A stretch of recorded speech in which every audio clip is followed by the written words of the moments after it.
آپ کو یہ بات جان کر حیرت ہوگی کہ دبئی کی قسمت بدلنے کی شروعات صرف 440 روپیوں سے ہوئی تھی۔ 1937 میں دبئی بھی برٹش کنٹرول میں ہوتا تھا اور برٹش انڈیا کی طرح یہاں پر بھی انڈین روپی کرنسی ہی چلتی تھی۔ برٹشرز کو دبئی کی اسٹریٹجی لوکیشن ٹریول کرنے کے لحاظ سے بہت آئیڈیل لگ رہی کیونکہ یہ یورپ، افریقہ اور ایشیا کے ٹھیک سینٹر میں موجود ہے۔ برٹش امپیریل ایئر ویز دبئی کے سمندر میں فلائنگ بوٹ کی بیس بنانا چاہتے جس کے لیے انہوں نے دبئی کے ساتھ ایک ایگریمنٹ سائن کر لیا۔ Long range empire flying boat UK سے دبئی کے سمندر میں لینڈ کرتی تھی اور پھر ری فیولنگ کے بعد ان کو برٹش انڈیا اور ایشیا کے دوسرے حصوں میں بھیجا جاتا تھا۔ اس بیس کا منتھلی رینٹ صرف 440 روپے تھا جس میں وہاں موجود گارڈز کی سیلری بھی شامل تھی۔ کون جانتا تھا کہ کچھ ہی سالوں کے بعد یہ دنیا کے سب سے بزی ایئرپورٹس میں کنورٹ ہو جائے گا اور یہاں کی اپنی ایئر لائن اچھوں کو ٹکر دے پائے گی۔ ایمریٹس ایئر لائن کو کس مشکل گھڑی میں بنانے کا فیصلہ کیا گیا اور آخر ایک چھوٹی سٹی سے ابھرنے والی یہ ایئر لائن اتنے کم وقت میں دنیا کی سب سے بڑی ایئر لائن کیسے بن گئی؟ ناظرین، 1950s میں دبئی کے رولر شیخ راشد بن سعید ال مکتوم کو یہ اچھے سے معلوم تھا کہ ان کے پاس جتنے بھی آئل کے ریزروز ہیں وہ صرف 30 سے 40 سال تک ہی چل سکتے ہیں۔ ان کو جلد سے جلد کوئی آلٹرنیٹ انکم سورس بنانا تھا۔ انہوں نے دیکھا کہ برٹشر دبئی کی لوکیشن کو استعمال کر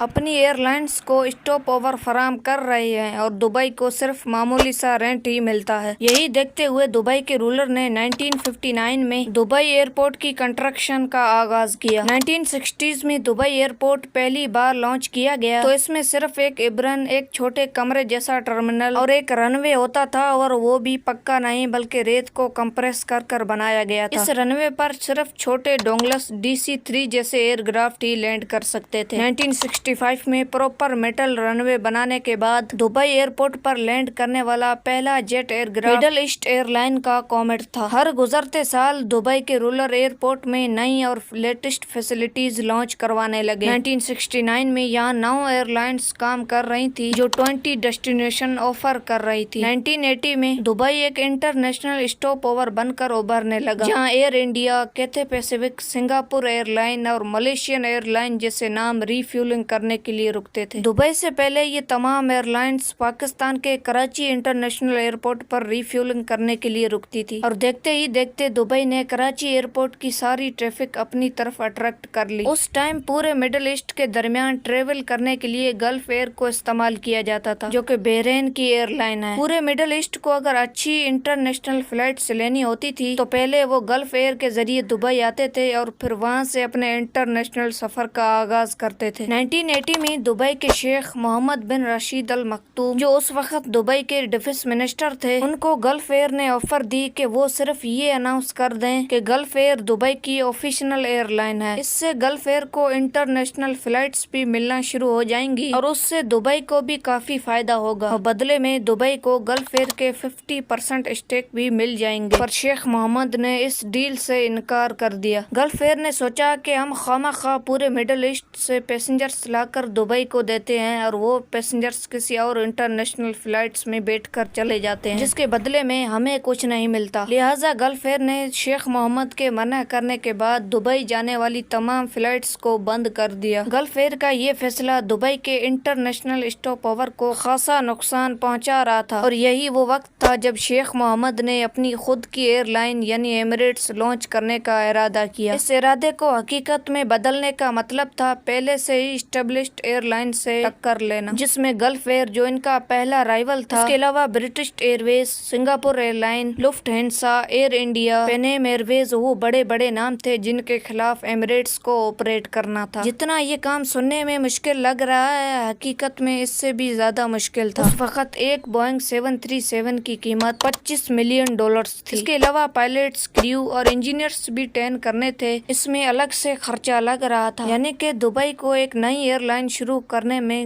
کم سے کم 6 سے 7 کروڑ ڈالر خرچ کرنا پڑ رہے تھے اور اس کے بعد بھی ایئر لائن چلے یا نہیں۔ یہاں پر دبئی کے شیخ نے اسمارٹلی کھیلا اور پاکستان سے مدد مانگی۔ پاکستان انٹرنیشنل فلائٹ PIA نے دبئی کو 2 بوئنگ 737-300 لیز پہ دیے۔ ان جہازوں پر ایمریٹس کی برانڈنگ کی گئی جبکہ पायलट्स, क्रू और इंजीनियर सब कुछ PIA का था। इन जहाजों को चलाया तो एमिरेट्स के नाम पे जाता था, लेकिन मैनेजमेंट सारी PIA की थी और इस काम के लिए दुबई के शेख ने PIA को $1 करोड़ अदा किए, यानी कि जो काम $7 करोड़ में होना था वो अब 1 में हो गया। एमिरेट्स की पहली फ्लाइट 25 अक्टूबर 1985 को दुबई से कराची तक गई और उसके बाद मुंबई, दिल्ली, कोलंबो, ओमान और कायरो जैसी डेस्टिनेशन को भी शामिल कर दिया गया। एमिरेट्स के पहले ही साल में 2,60,000 पैसेंजर्स ने सफर किया और उसी पहले साल के दौरान शुरुआती $1 करोड़ की इन्वेस्टमेंट बाहर निकल आई। 1987 में जब एमिरेट्स ने खुद के एरोप्लेन्स खरीद लिए तो PIA को उनके प्लेन्स वापस कर दिए गए। 1990s की शुरुआत में गल्फ वॉर के दौरान जहां बाकी तमाम एयरलाइंस ने मिडल ईस्ट के ऑपरेशंस बंद कर दिए थे, वहीं एमिरेट्स ये मौका अपने हाथ से नहीं गंवाना चाहती थी। गल्फ वॉर के आखिरी 10 दिनों में मिडल ईस्ट या अरब कंट्रीज के दरमियान अगर कोई एयरलाइन ऑपरेट कर रही थी तो वो कोई और नहीं बल्कि एमिरेट्स एयरलाइन ही थी। इस तरह एमिरेट्स ने उन पैसेंजर्स को भी टारगेट किया जो नॉर्मली कॉम्पिटिटर एयरलाइन को इस्तेमाल किया करते थे। नए पैसेंजर्स ने एमिरेट्स में वो फैसिलिटीज भी पाई जिसके लिए दूसरी एयरलाइंस एक्स्ट्रा चार्ज करती हैं, जैसा कि personal entertainment system, luxury cabins और बेहतरीन डाइनिंग। ये चांस एमिरेट्स को तरक्कियों की नई ऊंचाइयों तक ले गया। बाद में एमिरेट्स ने लॉयल पैसेंजर्स के लिए स्काई बोट प्रोग्राम भी लॉन्च किया। अब इंटरनेशनल पैसेंजर्स के साथ साथ दुबई की बढ़ती हुई पॉपुलैरिटी ने भी एमिरेट्स एयरलाइन की सक्सेस को नेक्स्ट लेवल तक पहुंचा दिया। बल्कि ये भी कह सकते हैं कि दुबई की पॉपुलैरिटी के पीछे भी काफी हद तक एमिरेट्स का ही हाथ रहा है। वो ऐसे कि दुनिया में सबसे ज्यादा इस्तेमाल होने वाला flight route Europe to South East Asia और ऑस्ट्रेलिया है। अगर यूरोप टू ऑस्ट्रेलिया की एग्जांपल ली जाए तो ये एक दूसरे से 14,800 किलोमीटर दूर है। ये इतना बड़ा डिस्टेंस कोई भी फ्लाइट डायरेक्ट कवर नहीं कर सकती। इसमें ज्यादातर फ्लाइट्स को कहीं न कहीं रिफ्यूलिंग के लिए स्टॉप लेना पड़ता है। इस रूट पर सबसे ज्यादा फायदा एमिरेट्स एयरलाइन को होता है, क्योंकि एमिरेट्स ने अपना हब दुबई इंटरनेशनल एयरपोर्ट को बनाया हुआ है, जहां दूसरी फ्लाइट को स्टॉप ओवर करने के लिए एयरपोर्ट्स को एक्स्ट्रा फी पे करनी पड़ती है। वहीं एमिरेट्स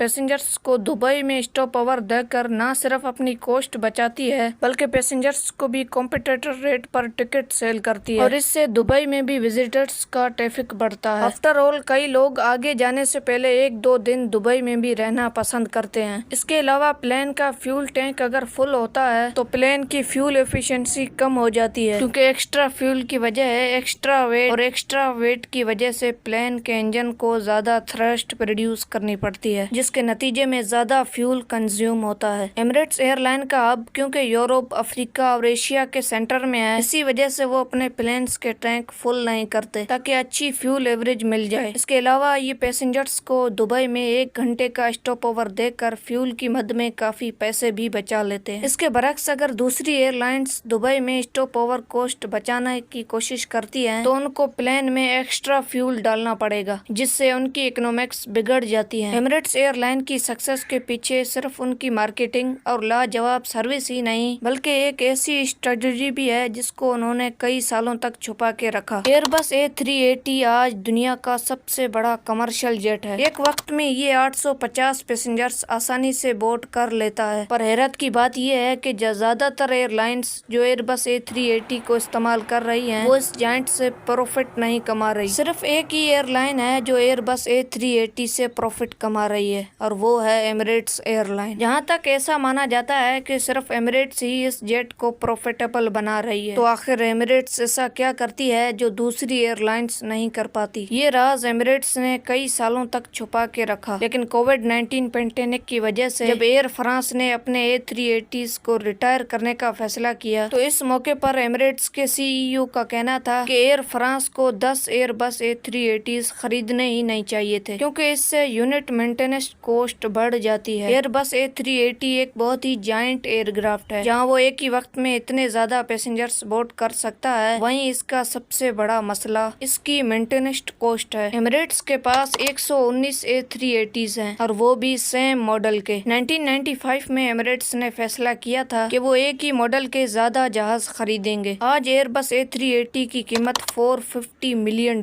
है, जो कि दुनिया का सबसे महंगा कमर्शियल जेट है। लेकिन एक साथ ज्यादा ज्यादा जहाज खरीदने से डिस्काउंट भी ज्यादा मिलता है। एमिरेट्स एयरलाइन ने एयरबस के साथ बल्क डील करेक्ट की और इस तरह उनको यूनिट प्राइस में काफी डिस्काउंट मिला। और उन सब की मेंटेनेंस के लिए भी एमिरेट्स ने अपना इन हाउस यूनिट बना रखा है। इनके स्पेयर पार्ट्स भी सारे एक जैसे और एक साथ ही ऑर्डर किए जाते हैं और यहाँ पर भी एमिरेट्स अच्छी खासी सेविंग कर लेता है। इसके बरक्स अगर दूसरी एयरलाइंस को देखा जाए तो ज्यादातर के पास अलग अलग जेट मॉडल्स हैं और इसी डिफरेंट की वजह से वो मेंटेनेंस थर्ड पार्टी ऑपरेटर से करवाते हैं, जिसका मतलब है कि वो एक्स्ट्रा खर्च करते हैं। आज एमिरेट्स दुनिया का सबसे बड़ा ना सिर्फ एयरबस A380 का ऑपरेटर है बल्कि बोइंग 777 की कलेक्शन में भी पहले नंबर पर आता है। एमिरेट्स के पास 119 A380 और 148 बोइंग 777 है। यहाँ तक कि एयरबस A380 के जितने भी यूनिट दुनिया में मौजूद हैं उनका 50% सिर्फ एमिरेट्स ऑपरेट करता है। ये मिडिल ईस्ट की सबसे बड़ी पैसेंजर्स पर किलोमीटर के हिसाब से दुनिया की चौथी और टन किलोमीटर के हिसाब से ये दुनिया की दूसरी सबसे बड़ी एयरलाइन कहलाई जाती है। 1998 से लेकर आज तक 4000 अरब पैसेंजर्स एमिरेट्स को इस्तेमाल कर चुके हैं और इसी पीरियड के दौरान एमिरेट्स 3.5 करोड़ टन का कार्गो डिलीवर कर चुका है। ये दुनिया की वाहिद ऐसी एयरलाइन है जो अपनी हिस्ट्री में कभी भी घाटे में नहीं गई। देखा जाए तो हर साल इन्होंने 260 करोड़ धर्म या फिर 5900 करोड़ रुपयों का एवरेज प्रॉफिट रिकॉर्ड किया है और इसका सबसे बड़ा क्रेडिट किसी और को नहीं बल्कि दुबई के रूलर शेख मोहम्मद बिन रशीद अल मखतूम को ही जाता है। उम्मीद है आपको वीडियो अच्छी लगी होगी। वीडियो अच्छी लगी है तो लाइक कर हमारे चैनल को जरूर सब्सक्राइबर करें। मिलते हैं अगली शानदार वीडियो में।